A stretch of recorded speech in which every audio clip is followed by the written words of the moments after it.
Hello, Dr. Thay. Welcome to our presentation on leveraging data mining for enhanced hotel booking strategies, which is our case study for our data mining group assignment. My name is Dayanand, and on the screen is our list of the members who work together for this particular assignment. Here's the list of contents that we will go through for this presentation.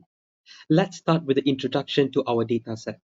The dataset under consideration revolves around hotel bookings, a domain crucial to the functioning of the hospitality industry. The dataset provides an opportunity to delve into the nuances of guest behavior, enabling hoteliers to gain insights into the factors contributing to successful bookings and cancellations of the bookings.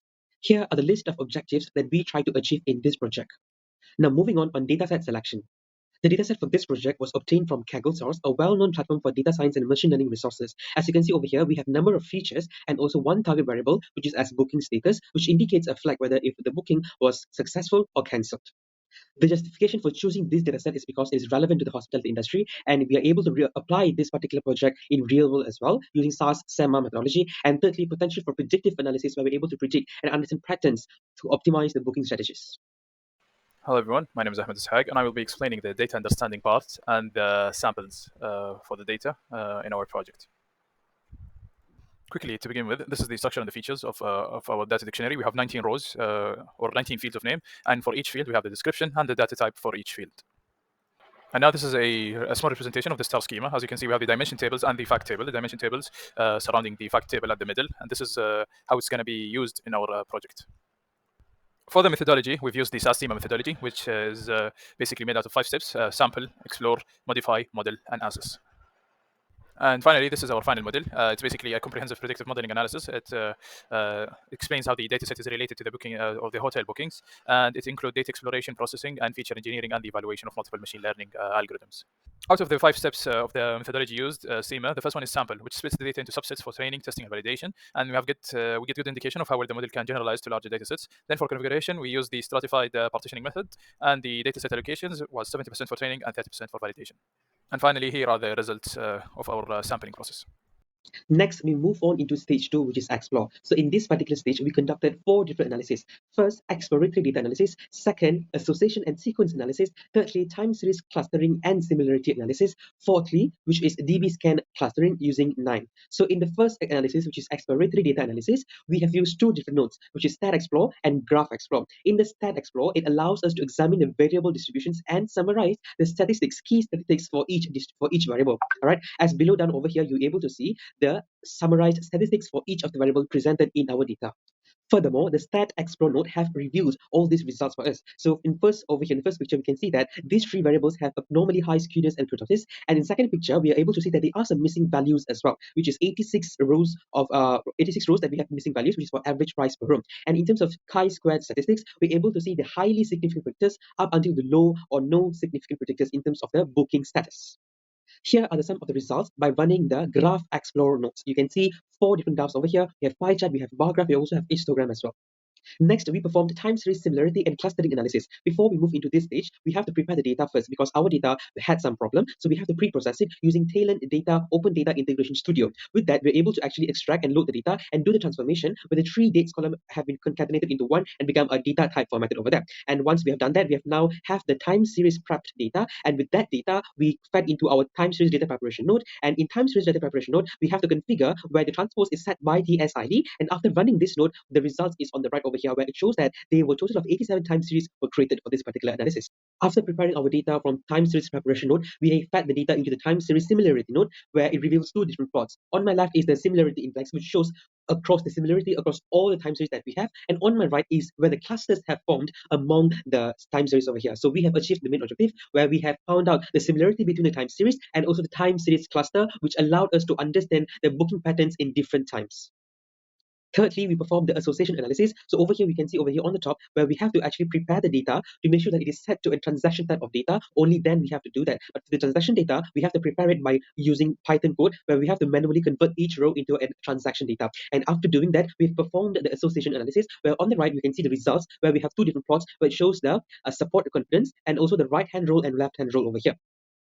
By looking deeper into the rules that we have created, we first focus on the cancel booking pattern behavior. For those who selected meal plan 2, room type 4, online group will definitely cancel their booking with a confidence level of 32.76%, while the highest confidence level is when customers select meal plan 2. So we know that when people are selecting these options when they are booking, there is confidence where they will definitely cancel the booking. And moving on to the not canceling booking, where we found out that for those who chose room type 1 and meal plan 1, who are coming from corporate or offline group, will not cancel their booking with expected confidence level of 67.24%, while the highest confidence level is when customers chose room type 1, meal plan 1, and corporate at 90.62%. From this, we're able to understand the pattern and behavior of the booking from the customer.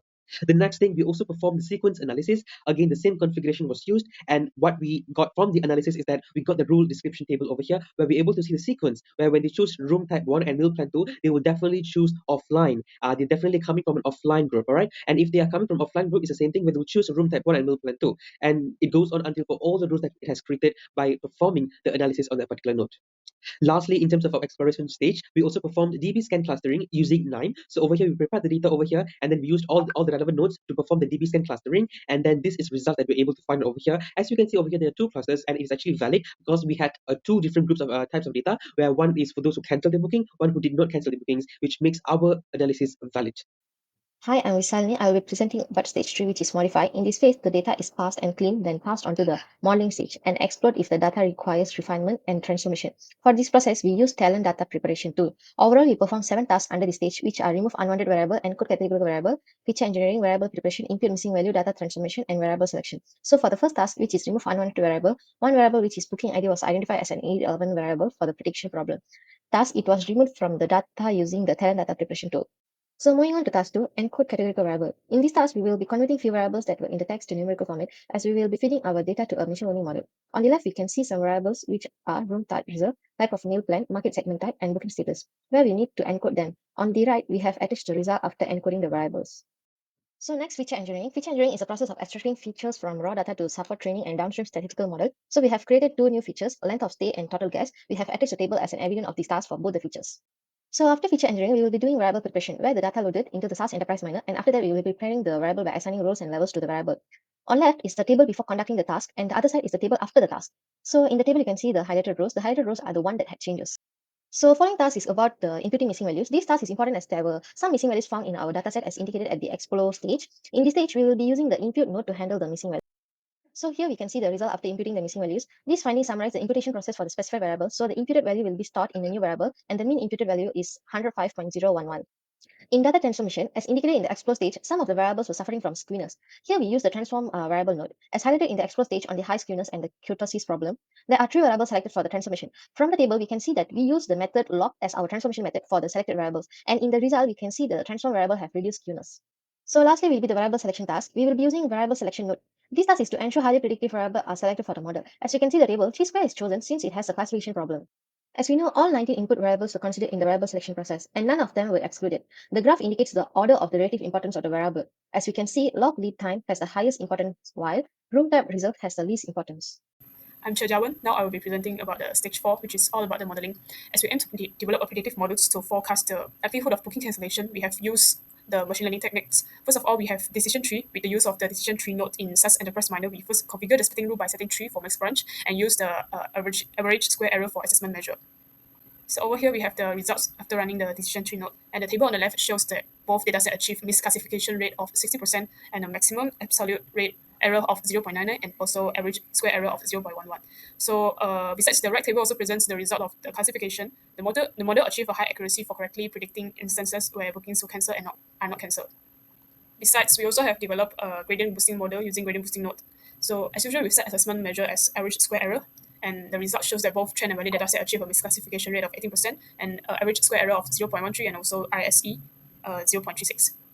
Based on the classification table, both datasets achieve high accuracy for correctly predicting the non-cancel and also cancel bookings. However, for the training dataset, the model had difficulty differentiating non-cancel and cancel bookings, which leads to the lower accuracy for non-cancel cases in training and validation. We have also utilized assemble node for the model development part with the configuration of setting average for predicted values among the trend variables. And based on the result, we found out that the model achieved average square error score of 0.13, which is considered higher compared to the other models.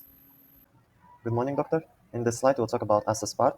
In AssessPart, we used model comparison node. This node uses three models to compare. There are decision tree, gradient boosting, and regression. As we may notice here, for the metric evaluation, we used average squared error, but misclassification rate is also included since our target value booking status can be applied for it also, automatically. So in general, we see that for decision tree, the average squared error and misclassification rate are lowest. That means that decision tree is the best predictive model in our case. In this slide, we want to talk about overfitting and class imbalance. To address these problems, we used sample node. In sample node, we put its general characteristics as computed, for criterion in certified part equal, and in oversampling, to adjust frequency, we put it yes. So here is the moment the oversampled data has performed better than the data without oversampling, and it has proven that we successfully addressed overfitting and class imbalance, as we may notice in the results.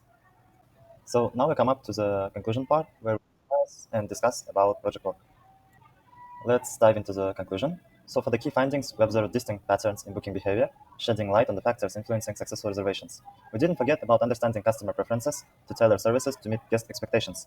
Furthermore, from the insights gained from the dataset, we've got crucial view of factors influencing cancellations. In this slide, we want to talk about the things that we can do further.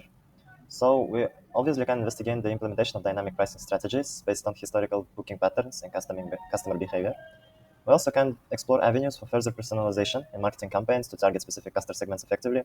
And as an option, we still can implement real-time monitoring systems to promptly identify potential cancellations and take preventive actions. And this is the last slide with the references for all of the sources that we used to do our project work.